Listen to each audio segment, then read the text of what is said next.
Welcome to Futility Closet, a celebration of the quirky and the curious, the thought-provoking and the simply amusing. This is the audio companion to the popular website that catalogs more than 8,000 curiosities in history, language, mathematics, literature, philosophy, and art. You can find us online at futilitycloset.com. Thanks for joining us. Welcome to episode 22. I'm Greg Ross. And I'm Sharon Ross. In today's show, we'll examine some mysterious hoof prints that appeared in southern England after a snowfall in 1855, revisit the compassionate Nazi fighter pilot Franz Stigler, and puzzle over how to sneak into Switzerland across a guarded footbridge. Something peculiar happened in the county of Devon in southwestern England on the night of February 8th, 1855. There was a snowfall that night, and people woke up to find hoof marks, what looked initially like donkeys' hooves, all over the countryside. And I may as well say at the outset that to this day no one knows what to make of this, but I'll just go over the details. Here's an account from about a week later from the Times. This is from February 16th. It's titled Extraordinary Occurrence. Considerable sensation has been evoked in the towns of Topsham, Lympstone, Exmouth, Teignmouth, and Dawlish in the south of Devon in consequence of the discovery of a vast number of foot tracks of a most strange and mysterious description. The superstitious go so far as to believe that they are the marks of Satan himself, and that great excitement has been produced among all classes may be judged from the fact that the subject has been descanted on from the pulpit. It appears that on Thursday night last there was a very heavy fall of snow in the neighborhood of Exeter in the south of Devon. On the following morning, the inhabitants of the above towns were surprised at discovering the footmarks of some strange and mysterious animal endowed with the power of ubiquity, as the footprints were to be seen in all kinds of unaccountable places. On the tops of houses and narrow walls, in gardens and courtyards enclosed by high walls and palings, as well as in open fields. There was hardly a garden in Lympstone where these footprints were not observable. Often when you hear this mentioned these days, people say that there's just one unbroken line of hoof marks that went for 100 miles in a straight line and stopped, which is definitely not the case. They were all over the place, going up to doorways and back again, going back and forth through gardens, jumping up onto 14-foot walls and down into enclosed gardens, and then apparently back out again. In some cases, they appeared in the middle of an unblemished field and then disappeared again without any entrance or retreat. It's just a lot of almost impossible to understand behavior. The most famous of which is, according to a secondhand report, there was a haystack where the tracks went up to one side of it and emerged apparently from the other side, but there was no track across on or the around haystack. it. Oh, okay. Seemingly impossible. Okay. In some villages, hardly a home had not been visited, and overall, the marks were reported in more than 30 locations across the county. If it was a single creature that made the tracks, it would have had to travel 40 to 100 miles in a single night. The longest distance that was claimed for the tracks was 100 miles, but the furthest distance that anyone seems actually one single person to have followed them is 5 miles, which is still impressive. Nearly all of the marks, whatever they were, had very similar dimensions. They're about 4 inches long by 3 inches broad, or a little smaller. And the distance between them was quite small. If your hoof is that big, you'd expect quite a long stride, but it was only about 8 or 8.5 inches, which is strange. They appeared to have been left by a biped, though they were nearly all of them in a single file rather than alternating left and right. Sometimes the prints appeared to be cloven hoofs, and sometimes they were connected. And as I said, the stride was tiny. One thing that makes this whole thing even harder to puzzle out is how very few eyewitness descriptions have come down to us. There are two clergymen who corresponded and who gathered some of the accounts from other people. One was a doctor who speculated briefly about it being an otter, and another was an account by a young gentleman who had submitted a description to the Illustrated London News. But that's it. Those are the only primary sources we have, and all the other descriptions we have are basically restatements of their facts or memories that have come down from people who were trying to remember it much later. So all the descriptions we have about this are come down to really only 4 people's descriptions. Yeah, and unfortunately this was before photography, so we don't have photographs. Right, there were people who went out the next day and made tracings of them, which is interesting because the people who did tracings actually came up with drawings of the hooves, which were strikingly similar, even though they were taken at different locations. But you're quite right. There's no photographic evidence, and even back then, newspapers reported on this, but back then a lot of these accounts were sort of more hearsay than what we think of today as proper journalism. Right. They weren't confirming sources. Right, so the journalists didn't go confirm it for themselves. They just were going by what they'd been told. Okay. So there's a lot of hearsay, and I think, I'll get into this later, but one of these 4 eyewitness accounts I think is at least questionable, which maybe makes the whole thing... I don't know if that even helps, though, because it's such an outlandish But you said some people did make tracings and that these were remarkably similar to each other, so that's... Yeah. So we'll see. It's just some of the behavior seems like, the hoof prints would be going along the ground and then apparently leap on top of a housetop and cross it and then go back down again. Things like that are harder to accept. And somebody thought that might be an otter? Yeah. The otter claim came from this doctor who said that apparently he'd followed some of the tracks down under some low branches and they went through a 6-inch pipe and emerged at the other end. So it's just hard to come up with any explanation that could make sense of all the descriptions that we're seeing. As I say, no one person followed the track for more than a few miles or attempted to see whether it was one single connected track or to see how the prints varied or to verify all these odd reported behaviors. So it's hard to know how much of this to trust, but if you trust any of it, it's still hard to understand what this might have been. So here I'm getting a lot of this description from Mike Dash, who some listeners might remember I relied on his report for a lot of the description of the Flann and Isles mystery back in episode 15, and who I've really become a fan of. He's done, I have to say, a gorgeous job of collecting all the information, and I almost can't imagine a more sort of thoughtful, assiduous sifting of what evidence we have.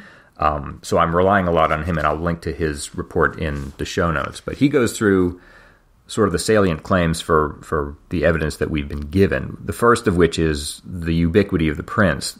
They were apparently everywhere. As I said, it wasn't one track. It was wandering all over the countryside. Rupert Gould, who is another researcher that I've come to respect, makes the point that if you're Satan and you have 4-inch hooves and an 8-inch stride, and as I say, the longest claim for the extent of these was 100 miles. But let's say you only had to cover 40 miles in 1 day. Now, let's make the very generous assumption that you have 14 hours of darkness to do this in, which is a lot. This is in February, but 14 hours is a long time. Gould figured out that if you cross 40 miles with an 8-inch stride, that comes down, in 14 hours, that comes down to 6 steps per second, which is incredible. That would be like 1, 2, 3, 4, 5, 6, 1, 2, 3, 4, 5, 6, walking at that pace all night, continuously for 14 hours. Which is without stopping. Kind of a mincing gait for the Prince of Darkness. Well, also, you say that the steps weren't next to each other. They were like in front of each other in a single file. So it was hopping or... hopping very quickly. Putting one foot in front of the other. That makes, honestly, as much sense as anything else. Another claim that Dash points out is the anomalous locations I've talked about. They're supposed to have walked along second-story windowsills. As I say, hopped over 14-foot walls. The haystack is the hardest to attribute to animals, but we have that account only at second hand, and we don't know how closely the haystack was examined. There's the claim that the tracks at one point walked across the River X at a point where it was 2 miles wide, but there, again, if you look closely at the claims, it looks like there was some tracks on one side and some on the other, but it's not clear that it was the same it being. Indicated that it was one continuous track that just walked across the river. The similarity of the prints is striking. One of the 2 clergymen who was recording these facts, Reverend Musgrave, actually took a ruler and writes, quote, "The interval between each impression was found to be undeviatingly 8 inches and a half. On the same day, a mutual acquaintance measured the intervals between similar prints in his garden above 1.5 miles distant from the rectory and found it to be exactly 8 inches and a half. This, in my opinion, is one of the most remarkable and confounding circumstances we have to deal with." But Mike Dash actually compiles a table showing that if you look at all the different reports, the stride varies between 8 and 16 inches. But all the same, the descriptions, that's not that big a variation. I mean, if you want to propose like some kind of weather phenomenon that accounts with it would be surprising that it would be that regular, even so. Fairly consistent. That's another thing, we just don't know what to make of that. One odd note is that a lot of the witnesses were struck by the sharpness of the prints. I should say it was a very cold night, but then it warmed up and thawed a bit and then refroze toward dawn, which may account for distorting of some of the tracks. Yeah. But all the same, even though that happened, a lot of the witnesses were struck at the sharpness of the prints, and it's not clear what we should make of that. This was largely a rural area, so the people presumably were familiar with common animal tracks, and yet they were still unsettled by what they were seeing. So perhaps they weren't tracks at all. We don't know what they were. Although I can imagine that all you would take would be one person to say, I saw these suspicious tracks, and then suddenly tracks that normally would have looked familiar to you, especially if they were slightly distorted by melting, would suddenly with your look imagination, scary. Yeah. You know? Or things that weren't tracks at all. You could just sort of start to imagine that they were. And the last thing that Dash mentions, which I thought is a really good thought, is that animals didn't react that night. One of the two clergymen named Ellicombe mentioned that his dog barked a bit.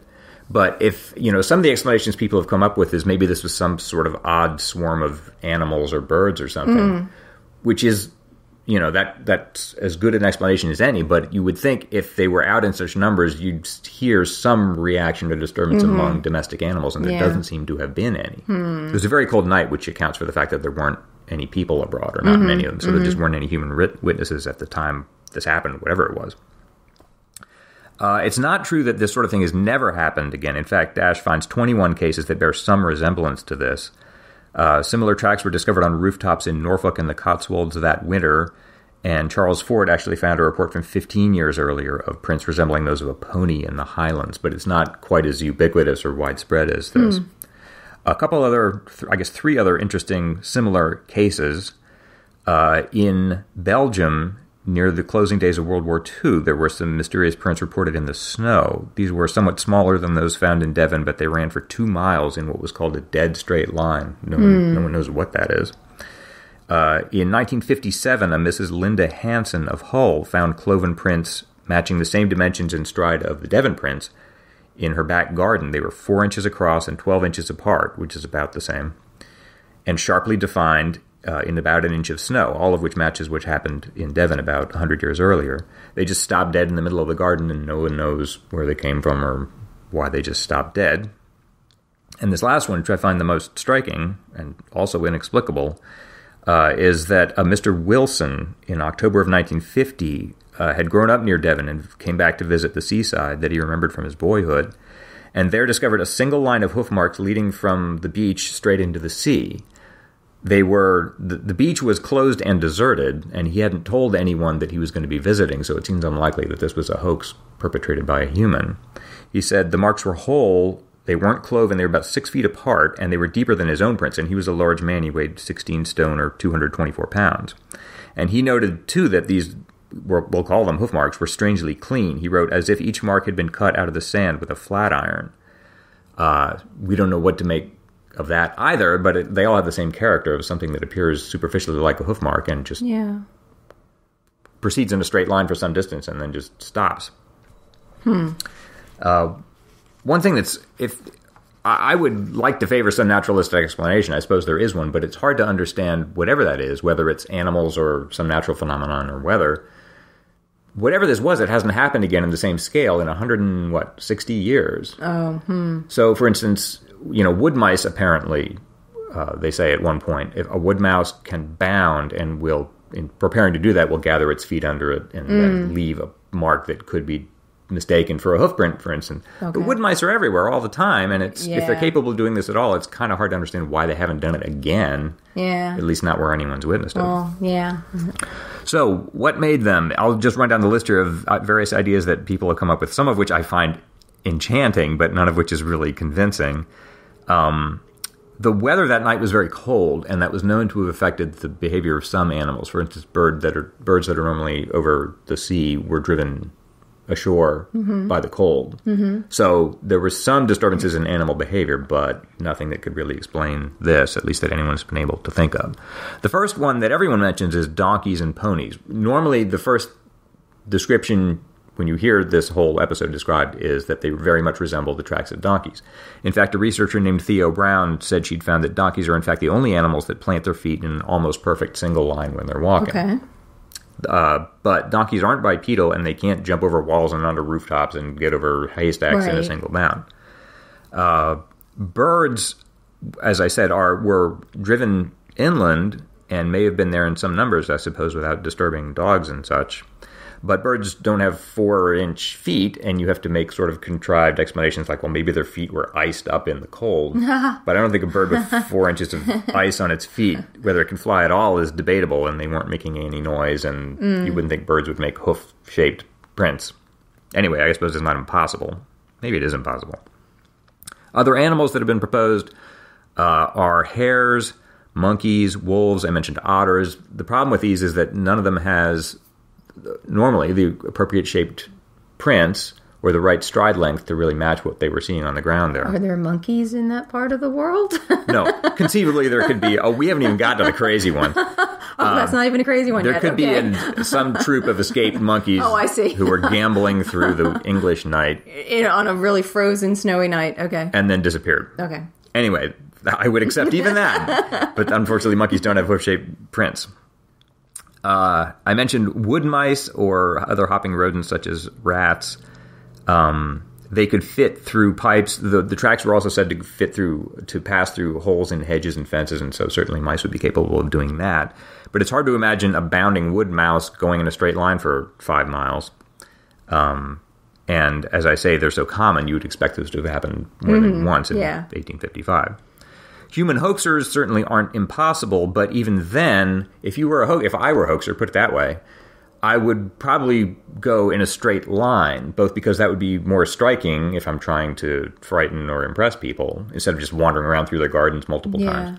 Also, if I'm a hoaxer, I don't want to get caught, and if I take all this time to just promiscuously leave prints all over the countryside, the longer time I take to do all this, the greater the likelihood I'll be caught. You'd think someone would just... Unless it was a group of people. Yeah. Which is possible. It has to be a very big group. But as you say, the tracks sometimes just start in the middle of nowhere. Yes. And how would a human do that? Yeah. On the other hand, some of the fact that the tracks often travel in straight lines or they follow paths, that seems inconsistent with the idea of an animal foraging, for instance. So some of them, you could argue, are more human-type behavior than animal. Here are the 3 that I love most. A balloon... I guess an unmanned balloon, trailing a line with a hoof-shaped grapnel may have long floated through the bitter night, just leaving tracks everywhere, and then disappeared somehow. There's no particular reason. That's very imaginative. I just think that's a beautifully poetic image, and whoever came up with it deserves about 30 points for creativity, but there's no particular reason to think that that's what happened, and a lot of reasons to doubt it. Kangaroos.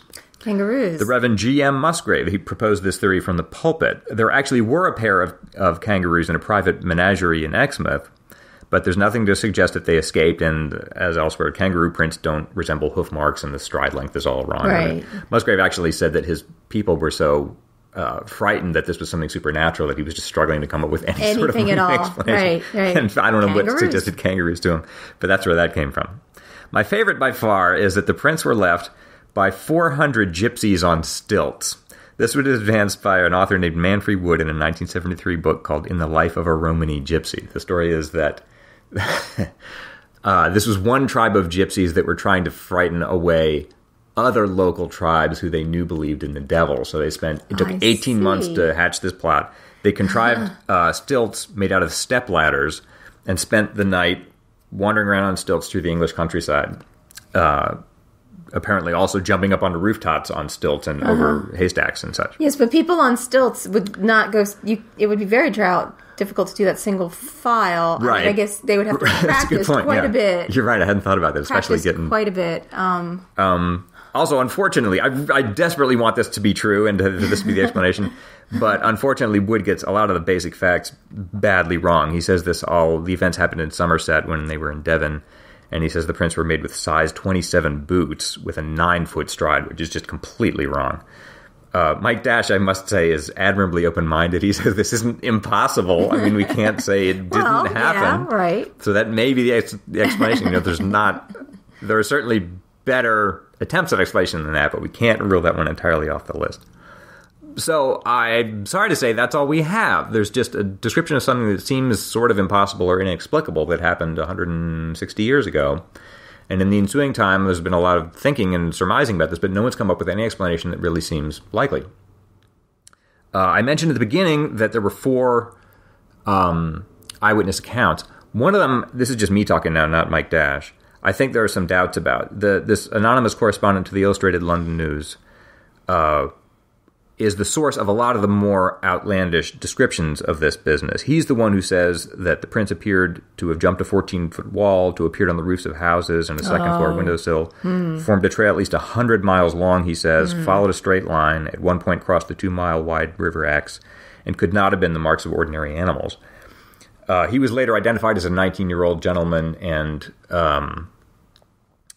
when his report appeared in the news, another reader wrote in to say, quote, "The outline accompanying your intelligent correspondent's recital of the circumstances hardly conveys a correct idea of the prince in question." So there's sort of in my mind, sort of a cloud over that collection of descriptions. Right. And if you exclude that, it gets a little easier. There's still a lot of hoof prints everywhere, but they're not doing these seemingly impossible things. Yeah. But that still doesn't explain what the heck happened and why it hasn't happened again. So we have to leave it there. Kudos again to Mike Dash for putting together all this stuff. I'll put a link to it in the show notes. And if you're Satan, you think Satan listens to this podcast? Maybe. Probably. If you're Satan, no hard feelings. If you did it, just write into us at podcast@futilitycloset.com, and I'll read your email in a future episode. If you want to see Mike Dash's full 84-page analysis, look for the link in our show notes at blog.futilitycloset.com.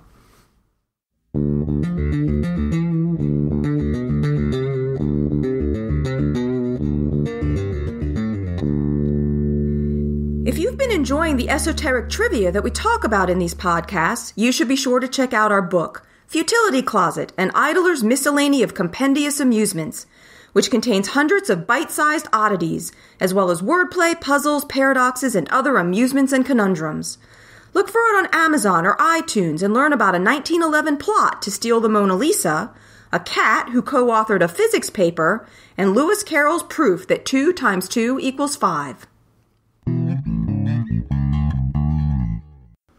In episode 20, we discussed John W. Campbell's role in publishing a science fiction story in 1944 that so accurately described an atomic bomb that the government launched an investigation of both Campbell and the story's author, Cleve Cartmill. Bruce Little wrote in to say how much he'd enjoyed that piece and to tell us about a post on Campbell on the Restricted Data blog. Apparently, Restricted Data is a blog about nuclear secrecy, past and present, run by Alex Wellerstein, who is a historian of science at the Stevens Institute of Technology. Wellerstein's March 7th post on this blog is all about Campbell and an article that Campbell wrote in 1941 entitled, "Is Death Dust America's Secret Weapon?" which I thought was a great title, and was basically Campbell's speculations about making dirty bombs containing radioactive materials. Okay. According to Wellerstein, in the early 1940s, many science journalists and science fiction authors were writing about topics such as radioactivity and atomic bombs, and that was at least until a voluntary censorship on the atomic energy topics began in early 1943. So Cartmill's story in 1944 attracted the attention of the authorities, but these earlier articles and stories apparently did not, even though some of them were fairly accurate or had, some factual material in them. Maybe Cartmill stood out because the others had been... The others all stopped. Quiet, they were sort of suppressing themselves after early 1943. Apparently in the early 1940s, Campbell was rather interested in the possible implications of using radioactive materials in dirty bombs. In response to Wellerstein's post, one of the commenters on the blog went through Robert Heinlein's correspondence to see what he and Campbell had discussed on the topic. It seems that in 1940, Campbell wrote to Heinlein about the idea for a story using radioactive dust weapons. The two corresponded back and forth about the story, which Heinlein then wrote and submitted for publication in Campbell's Astounding Science Fiction magazine. Campbell suggested what became the ultimate title for the story, which was Solution Unsatisfactory. And what I thought was really amusing is apparently Campbell said to Heinlein, quote, "The story is weak because the solution is palpably synthetic and unsatisfactory, and that very fact can be made by proper blurbing the greatest strength of the story." You just make that the title. And yes. So we just advertise that the solution is unsatisfactory, and then that's okay. So Campbell published Heinlein's story in his May 1941 issue of Astounding Science Fiction, and then he published his own article on death dust in July in another periodical called Pick. Also, similar to how you had said that Campbell supplied ideas to Cartmill for his story on the atomic bomb, Campbell wrote to Heinlein in January 1940 saying, quote, "I spent a half day up at Columbia talking cyclotrons and atomic power to the nuclear research men up there and came away with several interesting impressions, one of which led to an idea which might fit with your series of shorts," end quote. Apparently Heinlein replied to this that he also had been hearing about fission from a friend who was an engineer and physicist working on cyclotrons over at Berkeley. So this exchange led to Heinlein's story about nuclear fission called Blow-Ups Happen, which was published in 1940. And I just thought it was interesting how these writers were actually getting information from people working in the field of nuclear research and then turning this into stories and articles, at least until the topic was suppressed in 1943. Yeah, there's actually a little bit more. I didn't manage to squeeze this into my piece on Cartmill, but it's interesting. While the Army was investigating Campbell, they learned that he'd been seen having lunch with Edgar Norton, who was an engineer with a classified Bell Laboratories project. And when they looked deeper into that, they found that also attending that lunch was a man named Will Jenkins, who wrote science fiction under the name Murray Leinster. Leinster had also been doing some sort of amateur experiments with his daughter and had been communicating with Isaac Asimov because he had access to the mass spectrometer at Columbia. Asimov, in turn, was working at the Philadelphia Navy Yard with Robert Heinlein and L. Sprague de Camp. So it seemed like the deeper they looked into this, the more they found this network of science fiction writers who all seemed to know each other and were quite closely connected with the active science of today. So you can't really blame the Army for being nervous about this. But the writers were, none of them had a motive to do anything wrong, and they were so sort of open-handed about what they were doing that the whole investigation sort of fell apart. But I think looking back, the whole thing is sort of a testament not just to Campbell, but to all these writers for being so well connected to high-level science that they could even be suspected of a conspiracy. Yeah. Well, thanks to Bruce for letting us know about the post on Campbell, and we'll have a link to the restricted data blog post in our show notes at blog.futilitycloset.com.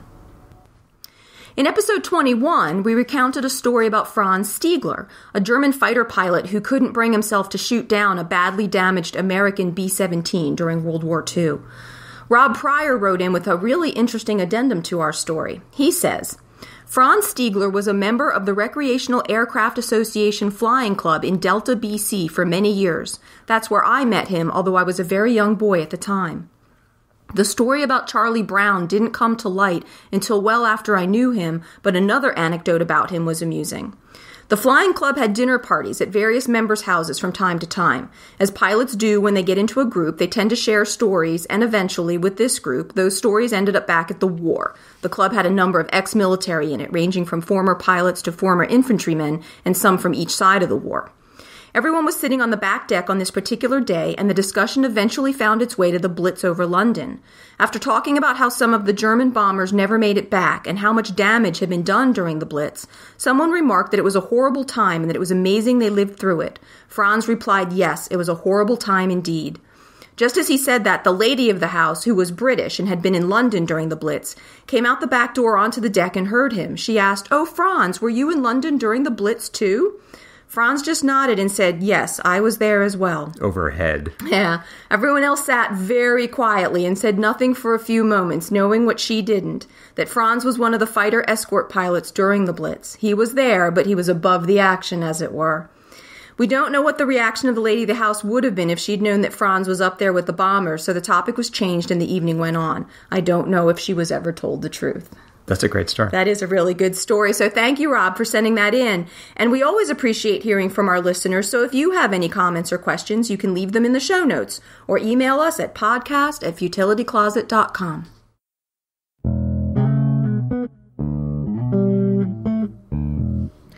This is our lateral thinking puzzle segment. This week I'm going to be giving Greg a puzzle, and he's going to try to solve it using only yes or no questions. Try. He's going to try. You ready? That's most I can promise. Okay. This puzzle this week comes from Paul Sloan's Lateral Thinking Puzzlers. Okay, ready? Yes. Okay. During the Second World War, there was a footbridge over a ravine between Germany and Switzerland. It was guarded by a German sentry. His orders were to shoot anyone trying to escape over the bridge and to turn back anyone who did not have a signed authorization to cross. Okay. The sentry was on the German side of the bridge. He sat in a sentry post and came out every 3 minutes to survey the bridge.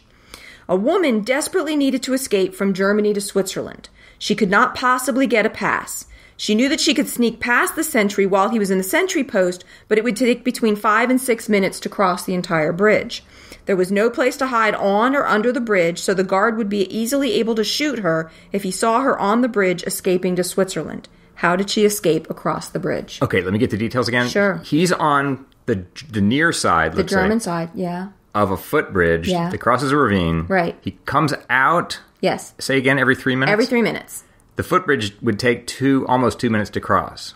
No, the whole bridge takes 5 to 6 minutes to cross, so she wouldn't have enough time. Right, sorry. I mean, but it would take... 2 intervals, yeah. If she just walked across, or Right. I guess ran across the bridge, Yeah. he'd spot her before she got to the other side. Right. She has no pass. This happens on Earth. They're human beings. Yes. They don't have actual identities I need to know about. Correct. Are there other people I need to know about? No. Okay. Does she make it? I mean, so she Yes. comes up with some way to get across. Yes. All right. So it's just a puzzle about how to get across this bridge, right? Right. He comes out, you said, every 3 minutes. Yeah. And it takes, you said, 5 to 6 minutes to cross the bridge. To cross the entire bridge, yeah. Does the solution involve her distracting him or detaining him somehow? No. Okay, so let's say this. She comes up with a solution, whatever it is, Right. and reaches the other side of the bridge Yes. without being seen. Is that true? No. Without being seen by him? No. He does see her. Yes. Ah. Okay.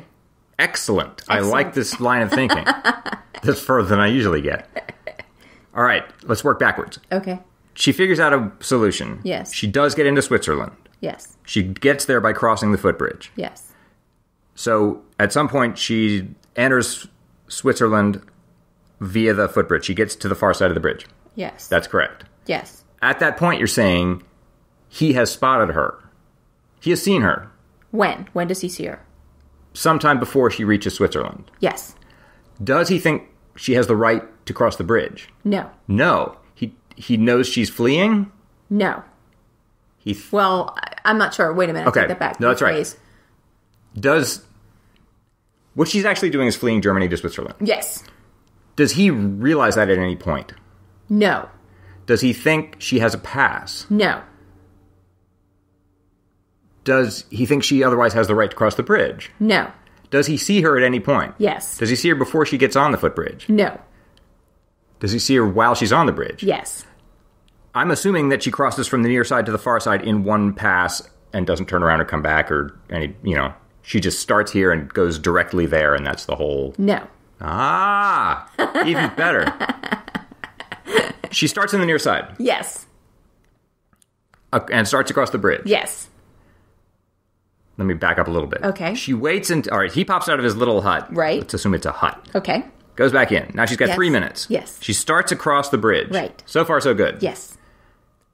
If she kept going at this point, she'd get halfway across and he'd pop out and spot her and shoot her. Right. So that's not what happens. Right. Right? Well, not exactly as you've said it. Okay. What a mysterious thing to say. She starts across the bridge. Yes. Before the 3-minute mark, she does something. No. Before the 3-minute mark, she does something. Okay, let's say yes. You're making this up as you go along. I think I'm almost there. So you say she starts across the bridge. Oh, I think I see. She starts across the bridge. He goes, all right, he pops out of his little hut. Right. He looks at the bridge. The bridge is clear. There's nobody there. Right. He goes into his little hut. Right. She starts a little timer. Yeah. She goes across the bridge. Yeah. And at the 2-minute, 55-second mark, she Right. turns around and seems to be heading back from Switzerland. Yes. Yes. He pops out of his hut and Yes. sees, oh, here comes someone from Switzerland. Right. That's not anything I have to worry about. Pops back in, and then she flees across the... No, you almost have it. Nobody's allowed to cross the bridge without authorization. So she pretends she's coming from Switzerland. Right. He comes out and says, show me your papers that you can cross into Germany. Oh. And she says, I don't have any papers. And he's like, well, then go back to Switzerland. That's good. That's even better, actually. So that was very good. You did a very good job. That was a complicated puzzle. That's a good puzzle. Good I wish for that you. were true. Yeah. If anybody has a puzzle that they'd like to see us use in this segment, you can send them to us at podcast@futilitycloset.com. Well, that's it for this episode. You can see our show notes at blog.futilitycloset.com, where you can post comments or questions, listen to past shows, and see the links mentioned in today's episode. You can also email us at podcast@futilitycloset.com. If you enjoy Futility Closet, be sure to look for the book on Amazon.com, or check out the website at futilitycloset.com, where you can sample over 8,000 intriguing distractions, perfect for filling 5 minutes or 50. If you can spare a few minutes to support Futility Closet, it would be a big help to us if you could tell your friends about us, or leave a review of the podcast on iTunes. You can also click the donate button in the sidebar of the website. Our music was written and produced by Doug Ross.